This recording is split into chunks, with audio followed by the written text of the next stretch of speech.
नमस्ते। मैं हूं सुरेश कुमार एकलवे और आप देख रहे हैं बात सच है। चीन ने तिब्बत पर ऐसे समय में शिकंजा कसा है जब पश्चिमी देश उसकी तरफ अधिक ध्यान देने लगे हैं।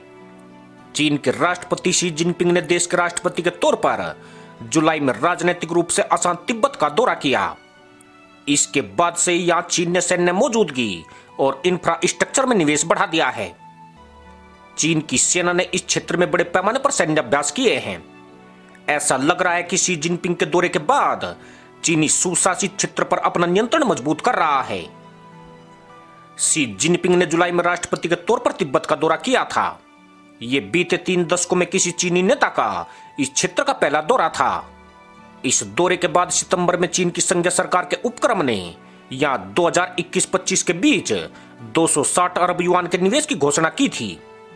इसके अगले ही महीने चीन की सबसे बड़ी वैधानिक संस्था नेशनल पीपुल्स कांग्रेस की समिति ने सीमा क्षेत्र में सुरक्षा को मजबूत करने के लिए नया कानून पारित किया। चीन का यह कदम इसलिए अहम है क्योंकि यह ऐसे समय में आया है जब हिमालय क्षेत्र में भारत चीन सीमा को लेकर दोनों देशों के बीच तनाव बढ़ा हुआ है। भारत और भूटान 2 ऐसे देश हैं जिसके अभी भी चीन के साथ सीमा विवाद है। सितंबर में ही चीन की सेना PLA ने तिब्बत में ऊंचाई पर लड़ाई का अभ्यास किया है। वहीं 8 नवंबर को चीन ने बताया कि भारत के लद्दाख में सैन्य अभ्यास करने के जवाब में उसकी सेना ने भी तिब्बत के पश्चिमी पठार पर कई सैन्य अभ्यास किए हैं। तिब्बत में अपने कामों को दुनिया के सामने पेश करने के लिए चीन के विदेश मंत्रालय ने कार्यक्रम भी किया था। इस कार्यक्रम में विदेशों के कई राजनयिक शामिल हुए। कार्यक्रम में चीन के विदेश मंत्री वांग यी ने कहा कि चीन की कम्युनिस्ट पार्टी के शासन में तिब्बत विकास का नया कीर्तिमान बन गया है। तिब्बत पर चीन के नियंत्रण के 70 साल पूरे हो रहे हैं। CCP ने 23 मई 1951 को तिब्बत पर नियंत्रण कर लिया था। CCP इसी साल इसका जश्न मना रही है। इसी क्रम में शी जिनपिंग की यात्रा के कुछ दिन बाद ही चीन के प्रमुख राजनीतिक सलाहकार वांग यी ने एक दल के साथ बीजिंग से लहासा का दौरा किया। उन्होंने चेतावनी दी कि दुनिया में किसी के पास भी तिब्बत मामलों को लेकर चीन पर उंगली उठाने का अधिकार नहीं है।